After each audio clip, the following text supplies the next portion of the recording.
नमस्कार, स्वागत है आप सभी का। मैं हूं आपके साथ कुमार कुणाल धीरज। इस वक्त की बड़ी खबर से शुरुआत करेंगे जो संभल से आ रही है, जहां संभल में शांति बहाली की कोशिश की जा रही है। संभल हिंसा पर मुरादाबाद के कमिश्नर का एक बयान है। हिंसाग्रस्त इलाके को छोड़कर दुकानें खुली हैं, ऐसा कमिश्नर ने कहा है। तो ये बड़ी खबर संभल हिंसा से जुड़ी हुई, जहां लगातार बवाल के बाद आखिरकार हिंसाग्रस्त इलाके की जो छोड़ दें उसकी बात ना करें तो अन्य दुकानें खुली हैं, ऐसा वहां के कमिश्नर ने कहा है। शांति बहाली की कोशिश है। इसके साथ ही उन्होंने कहा है कि साक्ष्य के आधार पर कड़ी कार्रवाई होगी। संभल में स्कूल कॉलेज भी खुल गए।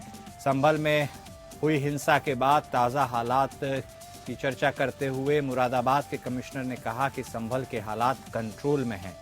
हिंसाग्रस्त इलाके को छोड़कर दुकानें खुल गई हैं, स्थिति सामान्य है। जिस तरह के साक्ष्य मिल रहे हैं उस पर कड़ी कार्रवाई होगी। एनएसए लगाने तक की कार्यवाही संभव है। तो यह बड़ी खबर संभल से, जहां हिंसा के दौर के बाद अब शांति बहाली की प्रक्रिया तेज हो चुकी है। कई दुकानें खुल चुकी हैं हिंसा के इलाके को छोड़कर। एनएसए लगाने तक की भी बात की है मुरादाबाद के कमिश्नर ने। इसकी पुरजोर उन्होंने बात कही है कि संभल के सांसद और विधायक पुत्र को उकसाने में आरोपित किया गया है। नए लड़कों से ये काम कराया गया है जिनकी उम्र पढ़ने की है।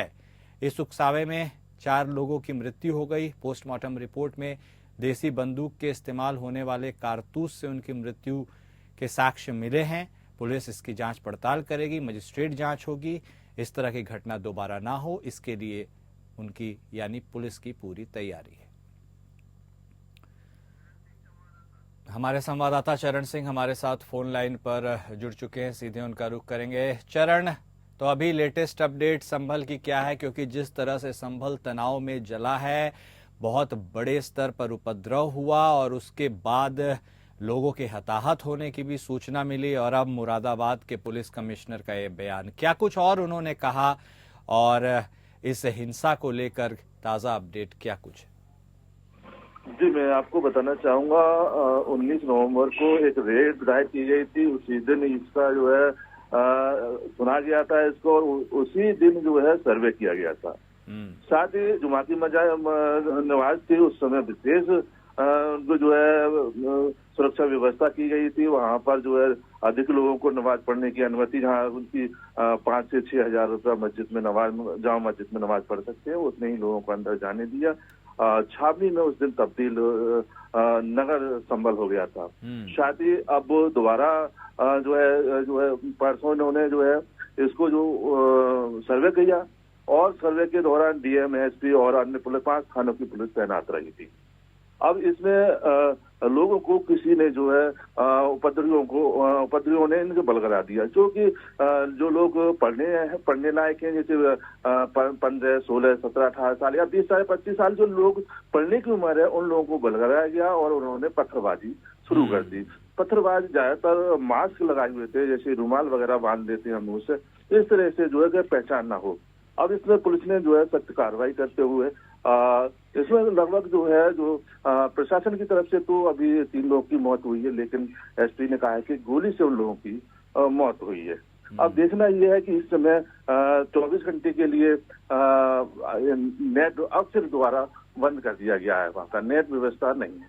साथ ही अब वो जो स्कूल कक्षा 12 तक के बंद थे, लेकिन अब उनको खोल दिया गया है जिला प्रशासन की तरफ से।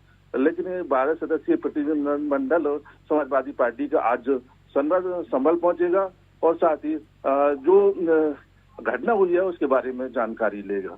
लेकिन सबसे बड़ी बात यह है कि पहले ये डीएम ने, जिला प्रशासन ने कह दिया है कि यहाँ पर कोई भी बाहरी व्यक्ति या समाजी संगठन या फिर नेता कोई भी यहाँ पर नहीं आएगा बगैर अनुमति के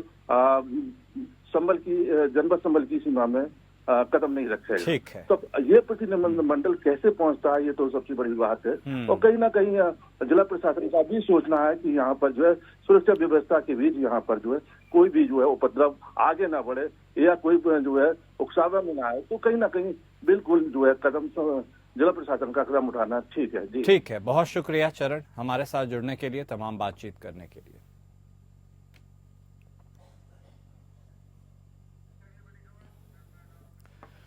एक और बड़ी खबर आ रही है महाराष्ट्र की सियासत से जुड़ी हुई, जहां महाराष्ट्र में सीएम के चेहरे पर सस्पेंस बरकरार है। सीएम फेस पर कश्मकश में बीजेपी है। वहीं बात की जाए तो एकनाथ शिंदे भी डटे हैं और पवार भी अब पावर दिखा रहे हैं। इसीलिए सीएम को लेकर के कोई नाम तय नहीं हुआ है और इस स्थिति में महाराष्ट्र में राष्ट्रपति शासन भी संभव है। तो यह बड़ी खबर महाराष्ट्र की राजनीति से जुड़ी हुई आपको हम बता रहे हैं, जहां प्रचंड जीत के बाद महायुति अभी तक मुख्यमंत्री के चेहरे पर कोई आखिरी मुहर नहीं लगा पाई है। वहां पर कश्मकश अभी भी जारी है।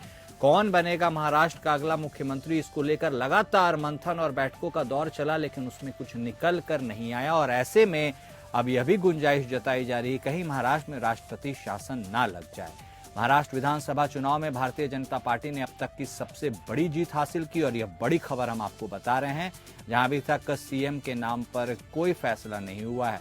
कुल 288 सीटों में से बीजेपी ने अकेले 132 सीटें जीती, यानी महायुति ने कुल 230 सीटें जीती है। इनमें शिवसेना यानी एकनाथ शिंदे के गुट की बात करें तो 57 उनके विधायक, जबकि शरद पवार के घोर विरोधी यानी एनसीपी के अजीत पवार गुट की 41 सीटों पर उन्होंने जीत हासिल की है। महाराष्ट्र विधानसभा चुनाव में महायुति को सरकार बनाने का जनमत तो मिल गया, लेकिन मुख्यमंत्री कौन होगा इस पर पेंच फंस गया। बीजेपी को सबसे ज्यादा सीटें मिलने से सीएम पद के लिए देवेंद्र फडणवीस का नाम सबसे ऊपर है। सवाल यह है कि सीएम की कुर्सी पर फडणवीस को बैठाने का फैसला एकनाथ शिंदे को मंजूर होगा। अगर देवेंद्र फडणवीस मुख्यमंत्री बनते हैं तो फिर शिंदे क्या करेंगे? वो केंद्र में जाएंगे या डिप्टी की जिम्मेदारी संभालेंगे? 132 सीटें मिलने से बीजेपी का तो दावा मजबूत हुआ, लेकिन शिंदे की शिवसेना भी पीछे हटने को तैयार नहीं है। नतीजतन चुनाव के बाद अब 2 दिन के बाद भी मुख्यमंत्री के नाम पर फैसला नहीं हो पाया। इस बीच एनसीपी नेता अजीत पवार ने कहा कि मुख्यमंत्री पद के लिए कोई फॉर्मूला तय नहीं हुआ था, तीनों दल बैठकर इस पर फैसला लेंगे। तो यह बड़ी खबर महाराष्ट्र की सियासत से। हमारे संवाददाता सर्वजीत सोनी हमारे साथ फोन लाइन पर जुड़ चुके हैं, उनसे बातचीत कर लेंगे। सर्वजीत, क्या भारतीय जनता पार्टी या फिर यूं कहे महायुति को इस प्रकार की प्रचंड जीत की कोई अनुमान उनके पास नहीं था? उन्हें ऐसा नहीं लगा था क्या? क्योंकि ऊहापोह की स्थिति जिस तरह से सीएम के चेहरे को लेकर अभी तक जारी है, राष्ट्रपति शासन तक लग सकता है ऐसी स्थिति आने पर। तो ऐसे में अब ऐसा क्या सस्पेंस है कि किसी एक चेहरे को नहीं चुना जा पा रहा है इतनी प्रचंड जीत के बाद भी? जी, लगातार सीएम चेहरे को लेकर मंथन शुरू है। हालांकि कई बार बैठकें हुई हैं, बैठक दिल्ली में भी जाके वो बैठक हुई हैं, वहीं महाराष्ट्र में बैठक की जा रही थी। तीनों पक्ष आपस में जो अपने विधायक जीते हुए विधायकों के साथ बैठक कर रहे थे। गठ नेता चुना गया, जिसके बाद अभी भी सीएम पद के चेहरे पर क्लियर नहीं किया जा रहा है। सस्पेंस अभी बना हुआ है, लेकिन बताया जा रहा है कि देवेंद्र फडणवीस ही सीएम बन सकते हैं और 2 डेप्यूटी सीएम जो पहले थे वो अजीत पवार और एकनाथ शिंदे को डेप्यूटी सीएम का पद दिया जा सकता है। हालांकि इसको लेकर अभी भी चर्चाएं शुरू हैं। अभी तक आज 26 नवंबर है, जिसमें आज कार्यकाल समाप्त हो रहा है। सीएम को आज अपने पद से इस्तीफा देना होगा या आगे का कार्यकाल संभालेंगे, अब ये देखना है। हालांकि तमाम इसको लेकर बैठकें शुरू हैं। तीनों पक्ष आपस में बैठक कर रहे हैं। ये भी कहा जा रहा है कि तीनों पक्ष आपस में बैठक करने के बाद फाइनल निर्णय जो लिया जाएगा, जिसमें सीएम पद का चेहरा चुना जाएगा। हालांकि अभी तक ये बैठकों का दौर शुरू है, अभी तक क्लियरफाई नहीं हो पाया है। हालांकि सस्पेंस अभी भी सीएम के पद को लेकर जारी। तो कुछ उम्मीद है कि आज कम से कम नाम पर कुछ मुहर लगे, क्योंकि जैसा आप ही कह रहे हैं कि नहीं तो आज तो शिंदे साहब को इस्तीफा देना होगा और उसके बाद ऊहापोह की स्थिति बरकरार रहेगी। जी, जिस तरह से बैठकों का दौर शुरू है, आज का जो कार्यकाल है वो समाप्त भी हो रहा है, जिसमें सीएम पद का चेहरा उनको चुनना होगा और राज्यपाल को अपना बहुमत वहां पे दिखाना होगा, साबित करना होगा, जिसमें कार्यकाल आगे बढ़ाया जा सकता है या कार्यकाल यहाँ पे समाप्त होगा। इस पर सस्पेंस है, लेकिन पूरी तरह से बैठकों का दौर शुरू है। सीएम पद के चेहरे को लेकर लगातार बैठक की जा रही है। हालांकि ऐसा भी कहा जा रहा है कि एकनाथ शिंदे की तरफ से जो कार्यकर्ता है, जो शिवसेना के हैं, वो पूरी तरह से चाहते हैं कि एकनाथ शिंदे ही सीएम बने, क्योंकि उनके कार्य को लेकर ही जो जनता के बीच में महायुति जीत हासिल की है, ऐसा बताया जा रहा है। जिसमें पूरी तरह से वो लोग अब चाहते हैं कि एकनाथ शिंदे ही फिर से सीएम बने, लेकिन देखना है कि सीएम क्या डेप्यूटी सीएम पद स्वीकारते हैं या वापस सीएम के पद के लिए ही जो है पे चलता रहेगा। ठीक है, बहुत धन्यवाद सर्वजीत आपका हमारे साथ जुड़ने के लिए, बातचीत करने के लिए। तो सीएम फेस पर अभी भी कश्मकश जारी है और महायुति की इस बेमिसाल जीत के बावजूद अभी तक कौन वहां की गद्दी संभालेगा, इसको लेकर ही कुछ क्लैरिटी नहीं बन पा रही है। और इस बीच एक और बड़ी खबर, जहां बिहार में हुए उपचुनाव में भारतीय जनता पार्टी और जदयू ने आरजेडी से 2 और माले से 1 सीट छीन ली। चारों विधानसभा सीटों पर एनडीए का कब्जा हो गया और इसी को लेकर नेता प्रतिपक्ष तेजस्वी यादव ने कहा है कि यह भाजपा की आखिरी जीत है। बड़ी खबर बिहार विधानसभा को लेकर हम आपको बता रहे हैं, जहां तेजस्वी यादव ने आरोप लगाया है कि भारतीय जनता पार्टी ने नीतीश कुमार को गुमराह किया है। बिहार में उनका वही हश्र होगा जो झारखंड में हुआ। तेजस्वी यादव ने पार्टी के प्रदेश कार्यालय में आयोजित बदलो बिहार कार्यकर्ता मिलन सम्मेलन का उद्घाटन किया। और एक और बड़ी खबर इस बीच आपको बता दें, जहां बिहार विधानसभा का शीतकालीन सत्र और उसका आगाज हो चुका है। यह बड़ी खबर बिहार विधानसभा से जुड़ी हुई आपको बता रहे हैं, जहां शीतकालीन सत्र के हंगामेदार रहने के भी आसार नजर आ रहे हैं। तो बिहार विधानसभा का शीतकालीन सत्र शुरू हो गया। विपक्ष का कई मुद्दों पर नीतीश सरकार को घेरने की पूरी तैयारी कर ली गई है और ऐसे में क्या कुछ इस सत्र से निकलकर आता है, इस पर सबकी निगाहें बनी रहेंगी। तो बिहार विधानसभा का शीतकालीन सत्र शुरू और इस सत्र के भी हंगामेदार होने की पूरी उम्मीद है। विपक्ष के नेता नीतीश सरकार को घेरने के लिए तैयार है। विधानसभा में आज बिहार माल और सेवा कर संशोधन विधेयक भी पारित होगा।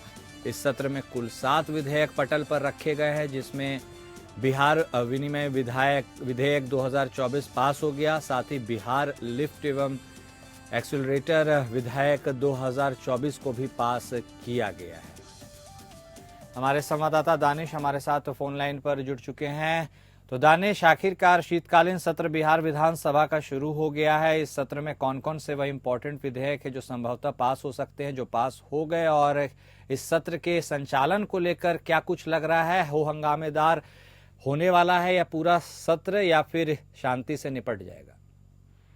देखिए कुणाल, सबसे पहली बात है कि जो कल से शुरू हो गया था शीतकालीन सत्र, और इसमें कल जो है जो विपक्ष को मौका नहीं मिला था, जो इसके लेके आज जो है वो प्रश्नकाल सत्र जो है आज चलेगा, जिसमें प्रश्न लिए जाएंगे। विपक्ष के जो आरोप है उसको लेके लिया जाएगा, जैसे अभी जैसे कानून व्यवस्था को लेकर और स्मार्ट मीटर, क्योंकि कुछ दिन पहले ही से ही जो है सत्ता पक्ष और विपक्ष दोनों जो है स्मार्ट मीटर के बारे में बोल रहे हैं, उस पर आज ये हो सकता है।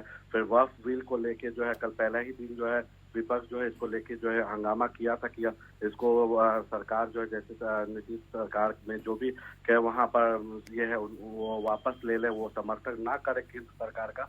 तो ये सब चीज को लेके हुआ था। और जैसे आज जो लग रहा है कि आसार की जो होने वाले हैं, वो सबसे यह है कि जो बोर्ड संशोधन विधेयक है उसमें जो है जमकर नारेबाजी की जा सकती है विपक्ष के द्वारा। जो उसके बाद जो है विपक्ष के सदन में जो पहले मौका जो नहीं, पहले मैंने बता चुका था कि पहले मौका उनको कल नहीं मिला था, तो आज जो मौका मिला है उसमें विपक्ष अपना समय पर जो है चाहेगा कि हाँ वो हर तरफ से सरकार सत्ता पर जो है हमेशा वो क्वेश्चन लगाए रहे, और क्वेश्चन पर जो है वो हमेशा चाहेंगे क्या उसका सरकार जवाब भी दे। ठीक है, बहुत धन्यवाद दानिश आपका हमारे साथ जुड़ने के लिए और बातचीत करने के लिए। उस बीच एक बड़ी खबर, जहां पटना के बापू सभागार में वक्फ संरक्षण और राष्ट्रीय एकता सम्मेलन को संबोधित करते हुए जमीयत उलेमा-ए हिंद के अध्यक्ष मौलाना अरशद मदनी ने कहा है कि आंध्र प्रदेश और बिहार के मुख्यमंत्री से आग्रह करता हूं कि वक्फ संशोधन विधेयक पर केंद्र सरकार का समर्थन न करे। हमारा पर्सनल लॉ कुरान और सुन्नत पर आधारित है, जिसमें कयामत तक संशोधन नहीं किया जा सकता। उन्होंने वक्फ को लेकर प्रधानमंत्री के हालिया बयान पर कड़ी प्रतिक्रिया व्यक्त करते हुए कहा कि कल वह यह भी कह सकते हैं कि नमाज, रोजा, हज और ज़कात का उल्लेख संविधान में भी नहीं है, इसलिए इन पर प्रतिबंध लगाया जाना चाहिए। जमीयत उलेमा हिंद के इतिहास पर विस्तार से प्रकाश डालते उन्होंने कहा कि जब 1857 में अन्य देश सो रहे थे, तब हमारे बुजुर्गों ने देश को गुलामी के अभिशाप से मुक्त कराने के लिए आंदोलन शुरू किया था। 1857 में 33,000 से अधिक विद्वानों को फांसी पर लटका दिया गया था। हमारे बुजुर्गों की सोच थी कि हिंदू, मुस्लिम, सिख और ईसाइयों को एक साथ लाए बिना देश की आज़ादी नहीं मिल सकती, इसलिए उन्होंने आज़ादी की लड़ाई में सभी को शामिल किया और उसी रास्ते पर चलकर सफल हुए। उन्होंने देश में फैली नफरत की राजनीति पर गहरी चिंता जताई और कहा कि जब देश के पीएम और गृह मंत्री मुसलमानों के खिलाफ गैर जिम्मेदाराना बयान देते हैं तो दूसरे लोगों को जहरीली बयान देने से कौन रोक सकता है। उन्होंने असम के सीएम की ओर भी इशारा किया, अगर देश में कानून और संविधान का राज नहीं होगा और न्याय नहीं होगा तो देश की एकता बिखर जाएगी। इस वक्त की बड़ी खबर आ रही है जहां 26/11 यानी मुंबई आतंकवादी हमलों की आज बरसी है। मुंबई में हुए आतंकवादी हमले की आज 16वीं बरसी है। आतंकी हमले की बरसी पर शहीदों को श्रद्धांजलि दी गई है। तो यह बड़ी खबर आपको बता रहे हैं जहां 26/11 का वह दिन जो मुंबई के इतिहास में काले अक्षरों में लिखा जाता रहेगा, आज उसकी बरसी है, 16वीं बरसी है आज। और उसी दिन पाकिस्तान से आए आतंकवादियों ने मुंबई में हमला किया था। एक साथ कई जगहों पर हमला किया था जिसमें कई लोगों की जानें चली गई थी। और आतंकी हमले की बरसी पर शहीदों को श्रद्धांजलि दी गई। मुंबई के आतंकी हमले की बरसी पर केंद्रीय गृह मंत्री अमित शाह भी बोले हैं। उन्होंने कहा है कि आतंकवाद समूची मानव सभ्यता के लिए कलंक है। 26/11 मुंबई आतंकवादी हमले की 16वीं बरसी है। महाराष्ट्र के राज्यपाल सीपी राधाकृष्णन और मुख्यमंत्री एकनाथ शिंदे ने 2008 में मुंबई हमले के दौरान आतंकवादियों से लड़ते हुए जान की कुर्बानी देने वाले शहीदों को श्रद्धांजलि अर्पित की। उप मुख्यमंत्री देवेंद्र फडणवीस और अजीत पवार ने भी दक्षिणी मुंबई स्थित पुलिस आयुक्त कार्यालय परिसर में शहीद स्मारक पर श्रद्धांजलि अर्पित की। तो ये बड़ी खबर मुंबई हमलों से जुड़ी हुई, जहां 26/11 के हमलों की आज 16वीं बरसी है और इस दौरान शहीदों को श्रद्धांजलि भी अर्पित की गई है। तमाम बड़े नेता और पुलिस पदाधिकारियों ने श्रद्धांजलि अर्पित की है। केंद्रीय गृह मंत्री अमित शाह का भी बयान सामने आया है और इसके साथ ही महाराष्ट्र के मुख्यमंत्री और दोनों उप मुख्यमंत्री ने भी श्रद्धांजलि अर्पित की है। इस दौरान पुलिस के वरिष्ठ अधिकारी भी वहां मौजूद रहे। नवंबर 2008 में हुए हमलों के दौरान जान की कुर्बानी देने वाले पुलिसकर्मियों के परिजनों ने भी शहीदों को श्रद्धांजलि अर्पित की। हमारे संवाददाता सर्वजीत सोनी हमारे साथ जुड़ चुके हैं, उनसे बातचीत करेंगे। सर्वजीत, मुंबई के इतिहास में काले अक्षरों में लिखा जाने वाला वह दिन यानी 26/11 का दिन और उसकी आज 16वीं बरसी, वो ऐसी रात थी जिसने लोगों के सुख चैन को लूटा था, कई लोगों के घर के चिराग को लूटा था, कई लोग हताहत हुए थे। ऐसे में क्या कुछ रहा पूरा शेड्यूल आज का और किन किन लोगों ने श्रद्धांजलि अर्पित की है और कैसे कैसे उस 26/11 वाले दिन को लोगों ने याद किया? जी, आज ही के दिन मुंबई में 26/11/2008 की जो घटना हुई थी, जिसको लेकर 60 घंटे तक मुंबई में लगातार गोलीबारियां चलती रहीं, जिसपे कंट्रोलिंग के लिए कई पुलिसकर्मी जो है शहीद हो चुके थे। आज महाराष्ट्र के सीएम है, डेप्यूटी सीएम है और अजीत पवार डेप्यूटी सीएम है, वो वहां पे पहुंचे हैं और श्रद्धांजलि वहां पे दी जा रही है। वीर वहां पे लोगों को जो शहीद हुए थे उनको नमन किया जा रहा है। आज ही के दिन जो मुंबई पूरी तरह से दहल गई थी, इसको देखते हुए जिस तरह से महाराष्ट्र में सुरक्षा को लेकर भी सवाल उठाए गए थे, तो उसको देखते हुए भी सुरक्षा के सवाल को लेकर समुद्री किनारे कई ऐसे जगहों पर जो है नई सुरक्षा जो है तैनात की गई थी। हालांकि आज ही के दिन जिस तरह से ये घटना हुई थी उसको याद करते हुए जो श्रद्धांजलि दी गई है और महाराष्ट्र के जो पुलिस महासंचालक हैं रश्मि शुक्ला, वो भी वहाँ पे मौजूद थी, उन्होंने भी श्रद्धांजलि दी है। सीएम भी, डेप्यूटी सीएम ने भी सभी वहाँ पे श्रद्धांजलि दी है और वीर जो गति को प्राप्त हो गए उन्हें याद किया है। ठीक है, बहुत धन्यवाद सर्वजीत आपका हमारे साथ जुड़ने के लिए और बातचीत करने के लिए। तो मुंबई आतंकवादी हमले की आज 16वीं बरसी है। हमारे संवाददाता बता रहे थे कि किस तरह लोग वहां पर पहुंचकर शहीदों को श्रद्धांजलि दे रहे हैं। आज का वह दिन था जब बहुत बड़े पैमाने पर मुंबई में आतंकी हमला एक ही दिन में हुआ था। समुद्र के किनारे से यानी भाया समुद्र होते हुए जो आतंकवादी थे वो मुंबई में प्रवेश किए थे। सुरक्षा व्यवस्था पर भी कई सवाल खड़े हुए थे। पुलिसकर्मियों ने आतंकवादियों से लोहा लिया था और कई पुलिसकर्मियों की जान चली गई थी। इसके अलावा कई सिविलियंस को भी आतंकवादियों ने मौत के घाट उतार दिया था और इस बहुत बड़े ऑपरेशन और काफ़ी लंबा चला हुआ यह ऑपरेशन था और उसके बाद आतंकवादियों को न्यूट्रलाइज किया गया और इसमें से एकमात्र आतंकवादी को जिंदा पकड़ा गया था जिसका नाम अजमल कसाब था और कसाब को फिर बाद में पूरी ट्रायल में सुनवाई के दौरान उसे फिर बाद में फांसी की सज़ा सुनाई गई और अंततः उसे फांसी पर लटका दिया गया। तो 26/11 से जुड़ी वह बातें मुंबई वासियों के जहन में हैं, पूरे देश के जहन में हैं और इसी को लेकर तमाम नेता और पदाधिकारी जो शहीद है उन्हें श्रद्धांजलि देने के लिए मुंबई पहुंच रहे हैं।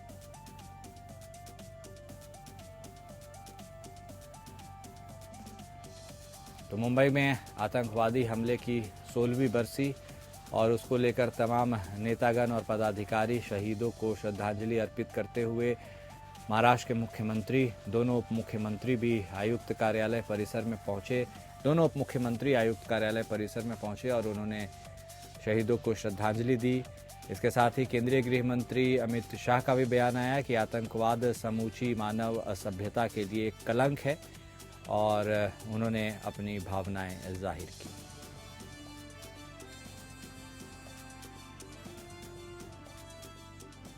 तो 26/11 यानी वह दिन जब 2008 में आतंकवादियों ने मुंबई में प्रवेश किया था समुद्र के रास्ते और उसके बाद वहां पर आतंकी गतिविधियों को अंजाम दिया था, जिसमें बहुत बड़ी संख्या में लोग हताहत हुए थे।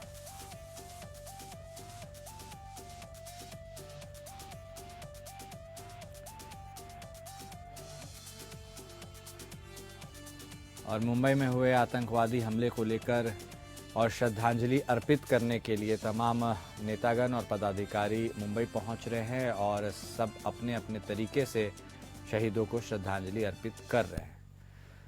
और इस बीच मंत्री टंकराम वर्मा, छत्तीसगढ़ के मंत्री टंकराम वर्मा को किसानों ने आवेदन देकर बताया कि ग्राम परथरा में लगे एथेनॉल फैक्ट्री के विरोध में धरने पर बैठे अब 63 दिन हो गए हैं। अधिकारी सहित क्षेत्रीय विधायक को भी फैक्ट्री के विरोध में आवेदन दिया गया है। वहीं विधायक भी धरने में शामिल हुए थे।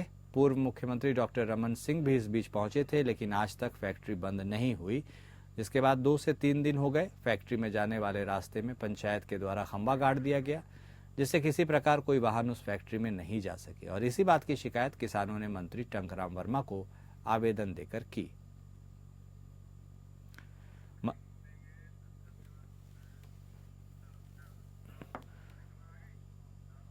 और इस बीच एक बड़ी खबर, जहां संविधान के 75 साल पूरे होने की बात है। राष्ट्रपति द्रौपदी मुर्मू संसद के दोनों सदनों को संबोधित करेंगी।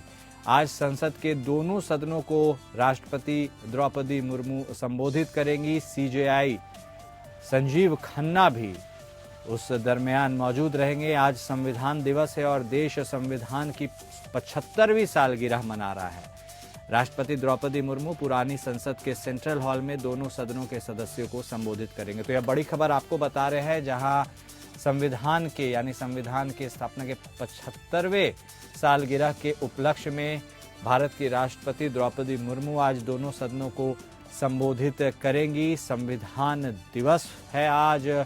इसके साथ ही इस दरमियान chief justice of India Sanjeev Khanna भी मौजूद रहेंगे। तो यह बड़ी खबर, जहां राष्ट्रपति द्रौपदी मुर्मू आज संविधान के 75वें साल की सालगिरह के उपलक्ष्य में आज दोनों सदनों को संबोधित करेंगी। पुराने संसद के सेंट्रल हॉल में वहां तमाम सदस्यों को वह संबोधित करेंगे। इसके साथ ही भारत के संविधान को अपनाने के 75 वर्ष पूरे होने के उपलक्ष्य में साल भर चलने वाले समारोह की शुरुआत होगी। उपराष्ट्रपति और राज्यसभा के सभापति भी दोनों सदनों के सदस्यों को संबोधित करेंगे। लोकसभा अध्यक्ष ओम बिरला भी स्वागत भाषण देंगे।